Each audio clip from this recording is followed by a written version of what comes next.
Be advised that the views and opinions of the hosts and guests do not reflect those of the station.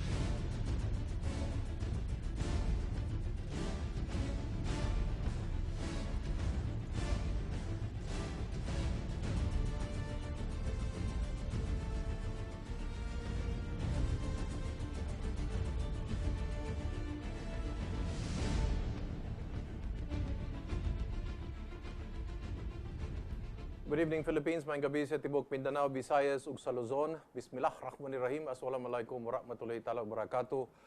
Ako po si Eric Espina at ito ang inyong Republika. Nararapat at napapanahon po ang ating pag-uusapan pong ngayong gabi sapagkat natataon na sa dalawang malalaking pahayagan ay lumabas ang kanilang advertisement. Ito, papakita ko lang sa inyo. Tungkol po to sa Manila Water at Maynilad. Ang isa po dito ay sa sinusulatan ko pong newspaper sa Manila Bulletin. Ayan. Aalamin po natin ano ang dahilan kung bakit nagkagayon at may buwis sa ating tubig. At ang titulo ay Bakit Buwis It? So, this very evening, we're happy and we're very fortunate to have Sunny Africa, the Executive Director of the Ibon Foundation. Good evening, Sunny. Okay. Nailabas ito ng, ng Maynilad. No? At ang unang pinapalabas nila, o patalastas nila, wala naman kaming kasalanan. Dahil ito'y kasama lamang sa kontratang napirmahan nila sa gobyerno. Kaya wala silang nilalabag sa batas. Yun ang sinasabi nila. Ano ang sagot mo dito? Unang-una, maganda tanongin sa dalawang kumpanya na yan kung sino magbabayad ng full-page ad na yan. Kasi Okay. ilang daan libo yan Oo, kada tama nga. pahina, No? di ba? Sino ba nagbayad itong full-page ads na ito? kasi, Ano? buti Baka tayo rin nagbabayad dito. Hindi baka, siguradong chinarge Sigurado nila tayo sa nagbayad dito. consumer. Oo. Okay. Kaya di ko mag-umpis tayo doon kasi Oo. sigurado yung consumer din magbabayad ng full-page ad yan ng daan-daan libo. Okay. At malamang kaysa hindi, at actually nabanggit na naman dun sa isa, nakita ko yung sa Maynila, sabihin nila, ito naman nakasad dun sa kontrata. Yes. Yun nga yung punto namin. May problema yung kontrata, depektibo siya. Oo. Ngayon ko nang palaging gagawin atrasan ng dalawang kumpanya ay yung kontrata.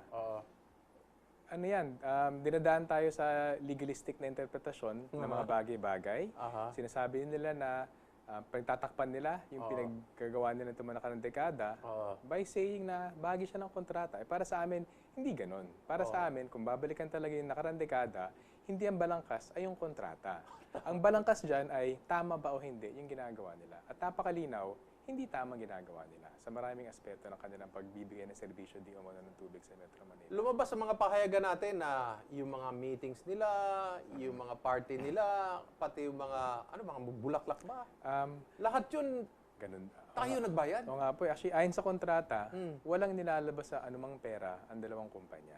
So, kumbaga, talagang pangahawakan nila yung kontrata na yun hanggang sa pinakadulo ng argumentong ito, sabihin nila, nasa kontrata yan. Kasi, yun nakakalungkot, totoong nasa kontratang ito. Nung pinasok ng gobyerno, noong 1997, sila ni President Ramos, tungkol sa National Agreement, mulat na mulat sila sa nilalaman ng kontrata. Binigyan nilang lahat sa mga kumpanya sa argumentong, kung di tayo pumasok sa ganito, may dehado yung consumer ng Metro Manila, wala silang tubig. Kaya, binigyan yung lahat para pumasok yung dalawang negosyanteng ito. At sinamantala, ang dalawang negosyanteng ito, yung pangailangan ng tubig sa Metro Manila, at yung pagiging kiling sa kanila ng gobyerno noong panahon na yon. So, panahon ito ng administrasyon ni President Ramos po. Ramos na naman to. So, ito yung parang katulad ng mga power barges din. Maraming parang onerous contracts ang mga nangyari sa power generation. Noong 1990s talaga maraming pananakot na sinabi administrasyong Ramos Oo. para bigyang katwiran yung mga pinapasukan nilang mga kontrata Oo. ng dehadong publiko at Oo. bentayang-bentay sa mga dayuhang negosyante at mga malalaking lokal na negosyante. Kaya para sa amin, nakakapagtaka eh. Ito na yung karanasan natin sa naganap na privatisasyon sa ilalim ni President Ramos. Yes. Ang naganap dyan ay yung mga serbisyo binigay sa negosyante, pinagkakitaan, Aha. dehado yung publiko. Aha. Ang nakapagtaka, yung mga argumento ni President Ramos na kailangan natin ng foreign investment, Okay. kailangan natin ng serbisyo, walang pondo ang gobyerno, Aha. yan din ang sinasabi ni President Aquino ngayon sa ilalim ng kanyang, iniba ng konti pangalan, public-private partnership. Kaya para sa amin, napakahalaga na pag-usapan itong mga bagay nito kasi yung mismong argumento na ginamit ni President Ramos noong 1990s, yun din ang argumento ginagamit ni President Aquino ngayon. Kung hindi nila babaguhin yung balangkas na yan, kung ano naman ang papasukan natin na mga kasunduan na legal, na may kontratang pinirma na magkabilang panig, pero dehado yung publiko. Sabi, nadinig ko, tandaan ko yung sinabi ni President Fidel Ramos eh. Yung pinasok niya itong mga kontrata sa mga barges, power barges, yung mga, sabi daw, judgment call daw yan eh. So, it was done in all good intent. So, in short, hindi niya naisip na ganito ang kalalabasan. Anong masasabi niyo sa mga ganong klaseng pananaw? Mauutak naman, no? Una, si President Ramos, mauutak yan. Mabitrik naman Okay, yan, no? okay. So, mauutak siya. Yung mga advisor niya, mauutak din. Nakakalungkot, mas mauutak yung mga negosyante. So, hindi totoo na hindi alam ng administrasyong ni Ramos ganito yung kalalabas nito. Mag-inong panahon pa yung 1990s, marami na nagsasabi, huwag pumasok sa privatisasyon kasi maiging dehadong consumer. Yung Ibon Foundation, Okay.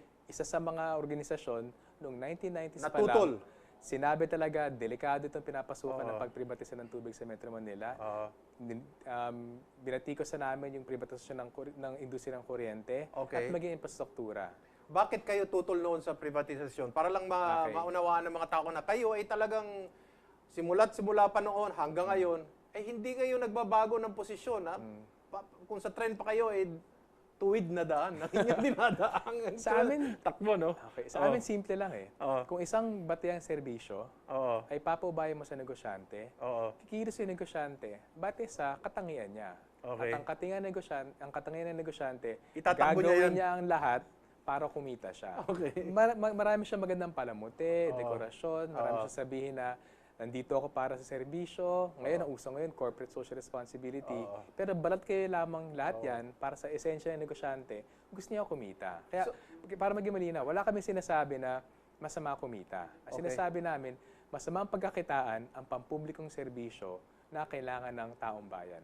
Kung hindi na kasi gagawing negosyo, ang mangyayari, tulad na nangyari ngayon, naging masyadong mahal, inaabuso na negosyante ang nabigay sa kanyang kapangyarihan sa pagtatakda ng taripa, halimbawa sa tubig, at lahat na makakita niyang paraan, umumobilis niya ang kanyang mga mahuhusay na abogado, mga mahuhusay na accountant, na ipasa lahat dun sa publiko. So nakita nyo na ito noon pa? Noon sa simula pa lang?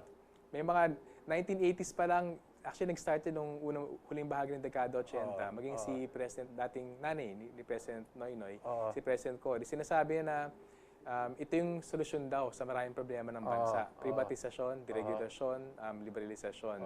At mula't simula, maraming mga progresibong grupo, kabilang Ibon, sinabi, hinay-hinay lang. Ang kailangan natin, matinong gobyerno na pinapatakbo na maayos sa ekonomiya. Hindi dapat sinusuko yan sa negosyante kasi magaling ang negosyante.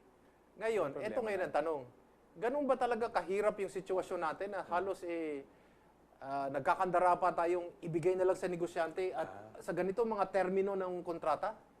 Bakit ba, kung babasahin natin parang lahat ibinenta na lang, kulang na lang sabihin natin, pati itong kapatid ko, isama nyo, yung itong magandang babae kong kasama, itong kapatid kong magandang babae, isama nyo. Alam nyo, pwede natin balikin yung kontrata na mamaya sa mga konsesyonaryo. Kasi doon, nilista yung mga bagay na pwede isingil sa publiko. Yes. Lahat ay pwede isingil, plus may patong pa para sa kanilang tubo. May garantisadong tubo pa sila. Pero balikan natin mamaya yan.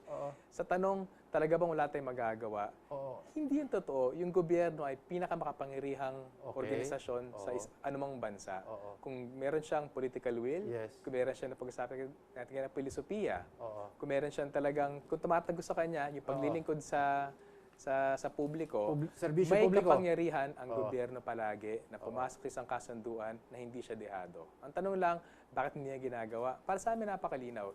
Hindi niya ginagawa ngayon kasi yung kanyang filosofiya ay ibigay lahat sa mga negosyante. At Pero maling sa mali tingin yun. ng Ibon Foundation, bakit masyadong nagpadehado ang gobyerno? Ah, Ang gobyerno nadehado dahil yung mga nakipagnegosasyon sa kanila hindi dehado.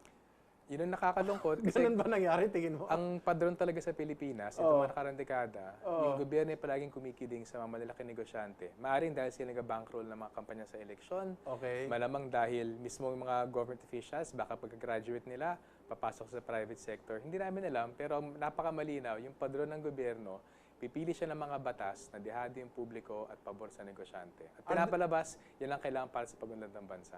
Gagandahan ko na lang ang pagsasabi nito. Are there transparency and accountability issues in this contract?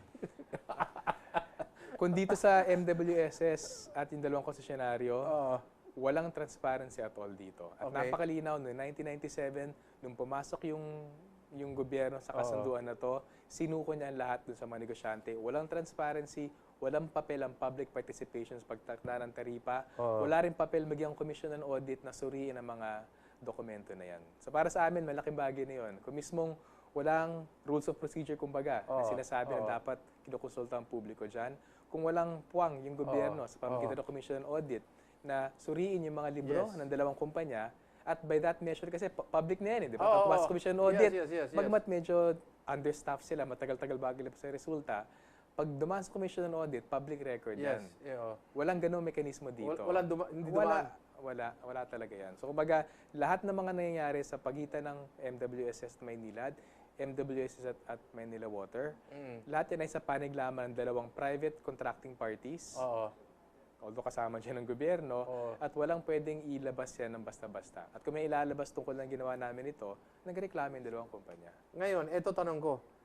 Bakit kayo naglabas itong Maynilad or Manila Waters ng punto na ito, no? And I will quote it. It says, "The very entity that is supposed to enforce and uphold the Constitution or concession agreement is now undermining it by calling it unjust."